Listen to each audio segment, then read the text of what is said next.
이태원 참사를 수사 중인 경찰청 특별수사본부가 전방위 압수수색을 진행한 가운데 관련자 소환도 줄을 이을 것으로 보입니다. 특수부는 오늘 안전위험 보고서를 삭제한 의혹을 받고 있는 용산서 정보과 소속 정보관들을 참고인으로 불러서 조사할 예정인데요. 지금까지의 수사 상황과 함께 향후 쟁점은 무엇일지 김한규 변호사와 함께 자세히 짚어보는 시간 마련했습니다. 안녕하십니까? 네, 안녕하세요. 네. 특수본이 이제 전방위 압수수색을 마쳤고 이제 여러 가지 수사가 진행될 것으로 보이는데 저희가 보고서 삭제 관련한 부분부터 살펴보도록 하겠습니다. 이미 이제 보고서를 작성한 정보관 참고인 조사를 마쳤고 관련 진술도 확보된 것으로 전해졌고요. 이제 소속 정보관들이 참고인으로 계속해서 나올 것으로 보입니다.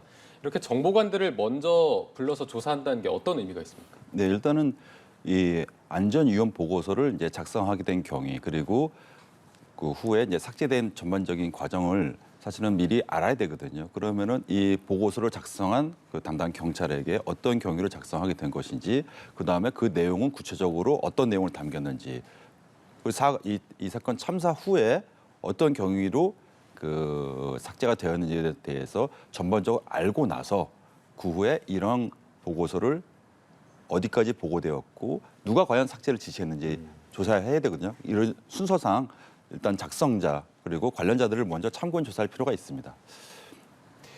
어쨌든 이게 첫 단추를 꿰는 과정에서 조사관들을 정보관들을 먼저 조사하는 것으로 보이는데 지금 그 박성민 서울청 정보부장이 있지 않습니까? 여기가 관여한 정황을 지금 감찰팀이 수사 의뢰했는데 박 부장이 대화방에서 이런 말을 했습니다. 정보 보고서를 규정대로 삭제하라라고 말한 것으로 조사가 됐는데 이런 발언은 이제 수사가 진행될 때 어떤 식으로 영향을 미치게 됩니까?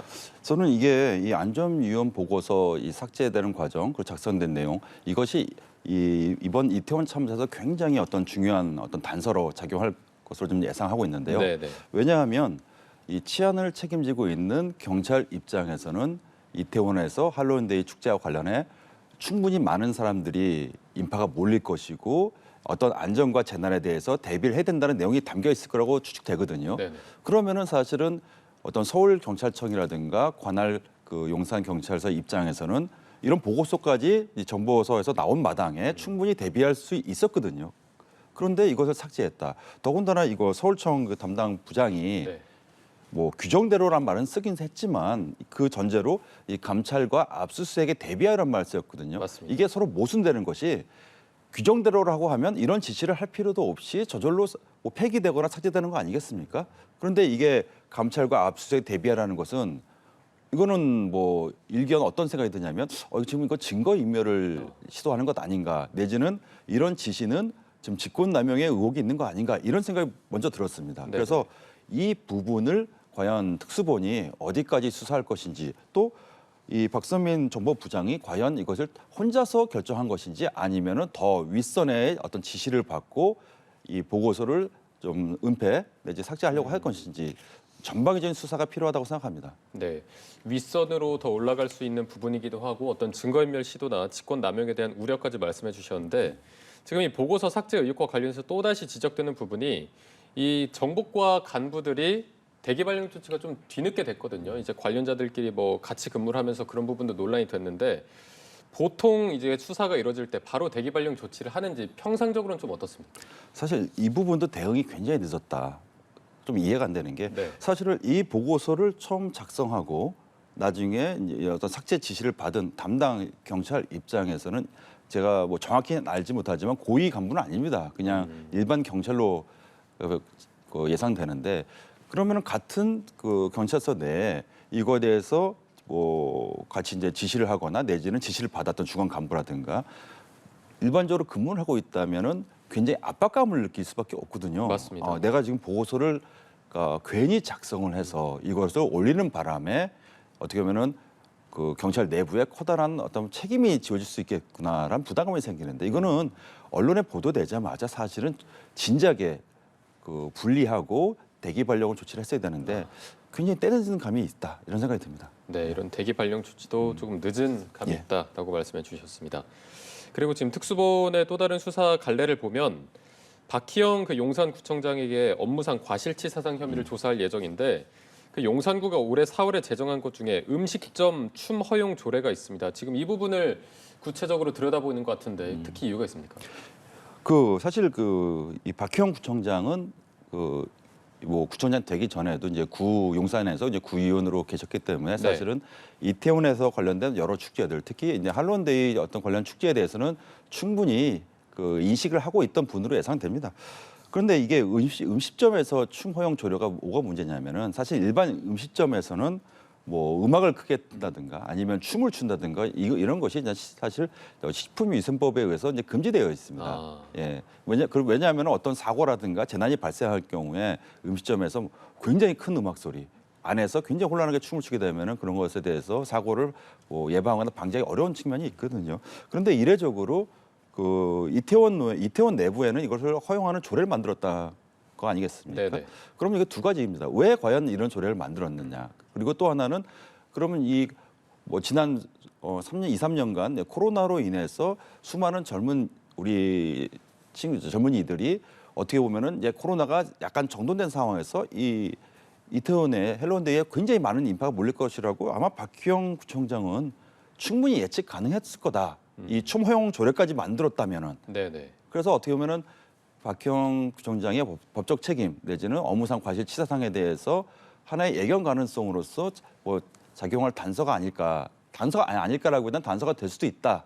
뭐 향후 수사 그 방향에 따라서 그렇게 생각합니다. 아, 그렇다면 인파가 많이 몰릴 것을 이미 4월에 제정한 조례를 봤을 때 충분히 예측을 가능했는데 거기에 대한 대비가 좀 부족했다라는 식으로 수사가 이루어집니까? 예, 왜냐하면은 사실은 이례적인 거 아니겠습니까? 우리의 어떤 자치구 내지는 다른 지방에서 어떤 이런 일반 음식점에 춤 허용을 하는 조례가 있는 자치단체가 있는지 좀 의문이 들고요. 네네. 더군다나 사실은 이 박희영 구청장은 집이 바로 인근이라고 합니다. 이 구청에서 이태원 건너서 도보로 한 5분에서 10분 거리라고 하면은 너무 잘 알고 있거든요, 이쪽 문화를. 그리고 이런 부분은 결국은 그 사고 난 것에 대한 충분한 대비 그리고 어떤 이런 예측 가능성, 예견 가능성에 중대한 단서로 작용할 가능성도 있습니다. 알겠습니다. 그리고 지금 그 해밀턴 호텔의 불법 증축과 관련된 수사가 용산구청이랑도 이제 좀 확대가 되는 모습입니다. 만약에 그 용산구청이 불법 구조물을 방치했다라는 정황이 드러난다면 이 책임 소지도 박희영 청장에게 물을 수 있는 겁니까? 예, 사실 이것도 아마 제가 정확히는 알지 못하지만은 이 불법 중축된 어떤 건축물이 뭐 최근에 벌어진 일로 보이지는 않고요. 네네. 상당 기간 아마 불법 중축이 있을 수도 있는 건데 과연 그러면은 그 길이 사실은 저도 예전에 가본 길이긴 합니다. 굉장히 좁은데 네. 사실 그 헬론 축제 아니더라도 사람이 굉장히 왔다 갔다 할 수 있는 통로거든요. 그러면은 저는 이 불법 중축이 있는지 몰랐습니다. 그 당시에. 그러면은 용산구청 관련 공무원들은 충분히 알 수 있었거든요. 그러면 어떻게 보면은 해밀턴 호텔 입장에서는 그냥 벌과금 범칙금 부과하며 혈과금 불구하면 돈으로 해결할 것인가. 한 5억 정도를 이미 내지 않았습니까? 근데 그 이상의 금전적 이익이 있으니까 사실은 이걸 방치하고 있지 않았겠습니까? 네네네. 그럼 그 과정에서 과연 이 불법 중축 과정에서 용산구청 공무원들이 그걸 몰랐을까? 뭐 더 나아가서는 특수본에서는 과연 어떤 유착 관계는 없었는지 이런 부분까지 들여다봐야 되지 않겠습니까? 아, 분명히 책임 소지가 주어질 가능성도 있는 부분으로 충분히 있다고 생각합니다. 저희가 보면 될 것 같고요. 박희영 이제 구청장이 구의원 시절에 그 구의회에서 한 발언 내역이 확보가 됐다고 하는데 당시 이제 구의회 질의에서 헬로윈데이 축제라는 표현을 썼다고 합니다. 이 발언을 한 게 과실이 있었다는 정황 증거로 작용할 수 있다는 지적이 나오는데 이건 무슨 얘기입니까?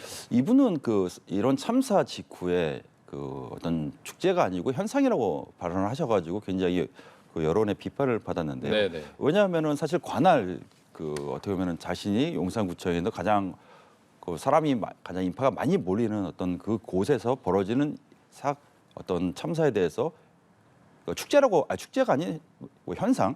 근데 이미 이분은 구청장 되기 전에 아까도 말씀드렸듯이 구의원 시절에 이 이태원에서 많은 사람들이 모이는 걸 알고 있는 분이거든요. 그리고 할로윈데이가 축제라는 것도 알고 있어요.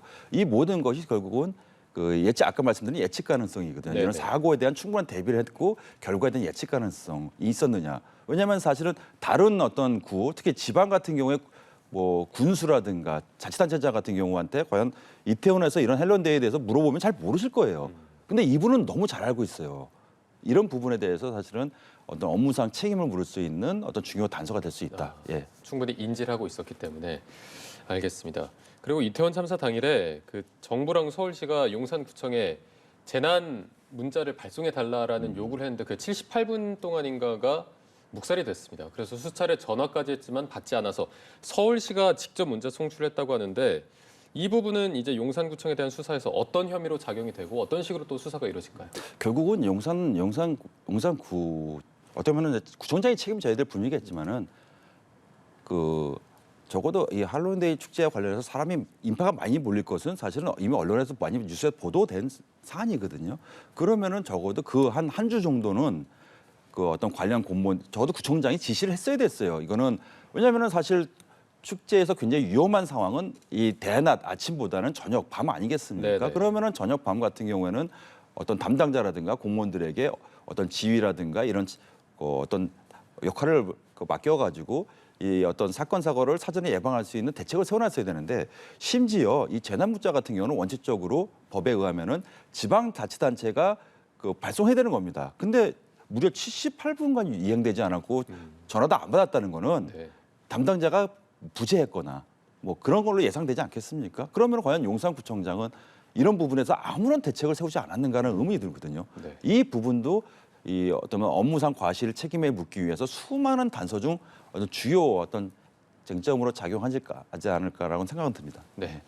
지금 이태원 참사 관련해서 특수본의 수사가 전방위적으로 진행되고 있기 때문에 일단은 입건된 피의자는 모두 7명이고 아직 더 윗선에서는 추가 입건자는 나오지 않은 상황. 윤희근 경찰청장이나 뭐 김광우 서울경찰청장은 참고인 신분으로 아직은 참고인 신분이라고 하는데 이 참고인 신분이라는 게 저희가 어떻게 이해하면 좀 쉬울까요? 참고인 신분이라는 것은 아까 이제 맨 처음에 나왔던 그 보고서를 작성한 경찰처럼 어떤 범죄 혐의가 있는 자가 아니라 어떤 이 사건의 어떤 실체적 진실을 밝히기 위해서 그 어쩌면 제3의 인물로서 어떤 진술을 듣고 이런 작용을 하는 건데요. 그런데 이제 이게 뭐 서울청장이라든가 이제 경찰청장 입장에서 이 법적으로 뭐 직무유기라든가 업무상 과실치사를 바로 지금 묻게 되면은 사실 피의자 신분으로 입건이 되거든요. 전환이 되거든요. 네. 근데 아직 거기까지에는 충분한 어떤 단서라든가 증거가 아마 확보되지 않은 모양입니다. 그래서 아마 특수본에서 향후 수사가 더 진행이 되면은 만약에 단서가 조금이라도 나오게 되면 아마 피의자로 전환될 가능성도 충분히 있습니다. 어쨌든 지금은 참고인 신분이라서 혐의가 있는 게 아니고 여기에 대한 뭐 명확한 단서나 증거가 있는 부분이 아니라서 지금 뭐 피의자 전환이 되긴 어려운 부분이지만 저런 거를 물어볼 것 같습니다. 특수본에서는 그 서울청장의 약간 경찰청장의 약간 경우는 다른데 서울청장에게는 뭐 과연 그 당시 112 신고 들어왔을 때 과연 상황 대처를 어떻게 했는지 추궁하겠죠. 그 경찰청장은 이 모든 참사에 대해서 그 상황마다 사전 예비 대비부터 시작해서 그 참사 벌어진 직후까지 과연 경찰청장으로서 어떠한 그 보고를 받았고 어떠한 지시를 내렸고 지휘 책임을 졌는지 이런 부분에다 전반적인 거에 대해서 신문이 들어갈 것이고요. 그 과정에서 어떤 범죄의 단서가 나오면 그 순간 피의자로 전환될 가능성도 배제할 수 없습니다. 지금 이 국가의 재난 대응 체계가 제대로 작동하지 않은 부분 관련해서 이런 수뇌부들이 참고인이냐 혹은 피의자냐에 따라서 수사가 어떻게 좀 진행되는가 이런 부분도 다른지 여기에 대한 우려의 목소리도 좀 있거든요. 사실은 이제 특수본이 사실 경찰청장의 지휘를 받지 않는 어떤 독립된 수사를 하고 있지만은 네. 한편으로는 드는 생각은 과연 특수본에 있는 구성원들도 경찰 아니겠습니까? 그렇게 되면은 과연 그 경찰청장 내지는 어떤 뭐 서울경찰청장에 대해서 과연 공정하고 투명한 그리고 철저한 어떤 진상 파악을 위한 수사가 가능할 것인지 이런 의문은 들게 됩니다. 그래서 네. 사실은 이 부분에 대해서는 뭐 초기에 뭐 특검을 도입해야 된다라든가 뭐 이런 논란도 있지 않습니까? 그래서 근데 저는 지금 현재 특수본에게 이런 당부를 드리고 싶어요. 어차피 이 수사에 대해서 검찰로 송치될 수밖에 없다. 당신 그 특수본이 수사한 내지는 입건한 사람들 그러면은 과연 검찰이 나중에 보안 수사를 할 때 특수본이 과연 이 경찰 수뇌부에 대해서 제대로 수사를 하지 않았다면은 특수본 자체가 국민의 그 신망을 잃을 뿐만 아니라 경찰 조직의 어떤 명운이 걸린 일이다. 그래서 철저히 수사를 해서 뭐 경찰청장이든 서울청장이든 뭐 책임질 일 있으면 책임지는 게 맞지 않겠습니까? 네. 예. 오히려 경찰에 신뢰가 달린 일이기 때문에 더 제19감청의 그럼요. 논란이 나와서는 안 되는 예, 부분이고요. 맞습니다. 지금 특수본이 소방계통에 대한 수사도 확대를 하고 있습니다. 일단 용산 소방서장 업무상 과실치사상의 혐의로 입건한 상태이고 소방지휘팀장도 추가 입건해서 지금 특수본이 그 소방계통에 대한 수사 어떤 식으로 좀 진행하려는 걸까요? 그냥 뭐 예를 들면 저런 거 119 112가 아니라 뭐 119에 신고가 들어왔다든가 이런 경우에 과연 관할 어떤 소방서라든가 소방이 과연 어떻게 대응을 했는지 그리고 과연 현장에 제대로 와서 어떤 이 피해자들에게 제대로 어떤 대응을 했는지 이런 전반적인 어떤 부분이 될 수 있겠거든요. 네. 다만 저런 건 있습니다.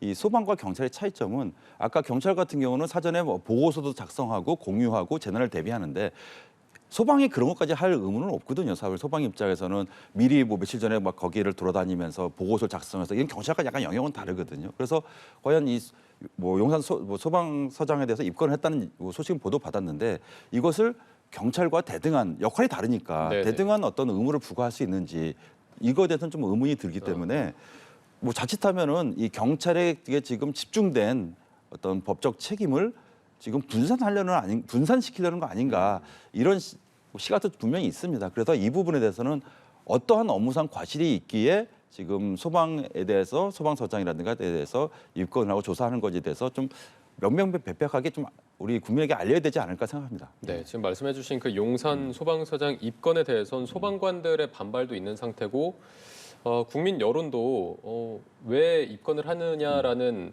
여론이 많다라는 평가가 있어서 지금 같은 이런 여론 상황에서 수사가 좀 영향을 받게 되는지 이 부분도 좀 궁금하거든요. 사실은 뭐 수사가 여론에 의해서 좌우되면 안 됩니다. 그거는 네. 수사는 어디까지나 공정하고 증거에 의해서 작동해 돼야 되는데 지금까지 나온 거 예를 들면 뭐 약간 늦었다, 뭐 몇 분 늦었다.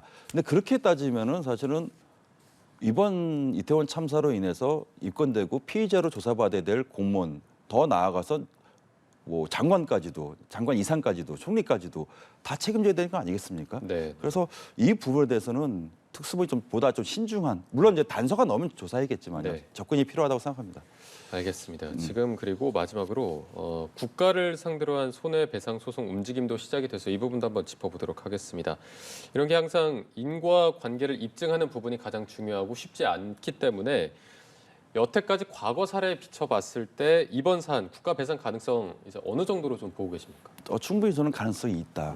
왜냐하면 당초 저뿐만 아니라 많은 시민들이 어떤 충격을 받았던 어떤 그날 참사 당일 언론 보도를 봤을 때만 해도 경찰이라든가 어떤 관련 공직자들이 충분히 대응을 잘 하지 않았을까라는 선입견이 있었습니다. 근데 연일 보도되는 어떤 보도를 보게 되면은 가장 전 충격적인 충격을 받게 된 것은 112 신고가 굉장히 오랜 4-5 시간 전에 이미 수많은 접수가 됐음에도 불구하고 과연 경찰이 충분히 대응을 했는가. 그리고 아까 초반에 언급된 이 재난에 관한 보고서가 이미 작성이 되고 충분히 공유가 되었는데 그에 대해서 과연 충분히 대비가 했는가. 이런 전반적인 부분들에 대해서 국가의 과실이 좀 인정될 여지가 충분히 있다고 생각합니다. 네. 다만 이제 이 참사와 관련해서 이렇게 어떤 비극적인 참사와 관련해서 어느 정도의 인과관계가 있는지에 대해서는 아마 수사 과정에서 더 나오는 게 있지 않을까. 그렇게 되면은 이번에 유족들이라든가 사상자들에 대한 국가배상 책임도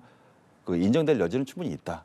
현재로 이렇게 전망합니다. 그 과거 우면산 산사태 때는 이제 국가 배상이 인정이 됐는데 보통 이렇게 배상이 인정되기까지 기간은 저희가 어느 정도로 봐야 될까요? 사실은 가장 이상적인 것은 수사 과정 수사를 특수본 내지는 검찰 수사 과정에서 명명백백하게 국가의 내지는 관련 경찰이라든가 국가의 어떤 잘못이 인정이 되면 가장 이상적인 것은 좀 어떤 우리나라 어떤 이번에 희생자들을 위해서도 사회 통합을 위해서라도 또 특별법을 제정해서 왜냐하면은 이거에 대해서 국가배상 소송을 하게 되면은 굉장히 유족들이라든가 피해자가 굉장히 많지 않습니까? 수백 명이 이르지 않습니까? 네네. 그렇게 수백 명이 하게 되고 재판을 하게 되면은 이거는 1심, 2심, 3심까지 가게 되면은 언제 끝날지 네. 예측하기 힘듭니다. 그러면은 이게 유족들에게 두 번의 고통이 될 수도 있거든요. 다만 전제는 수사 과정에서 결과로서 이 국가의 책임이 내지는 경찰의 책임이 명명백백하게 밝혀진다는 전제하에 그렇게 네네. 되면 국회에서 특별법을 제정해서 유족과 사상자들에게 좀 어느 선에 배상을 해주고 좀 그들의 어떤 가슴을 좀 이렇게 손을 잡아주는 어떤 그런 좀 정치가 좀 필요하지 않나 생각합니다. 네, 특별법을 제정하기 위해서도 어쨌든 수사 결과를 저희가 예, 예.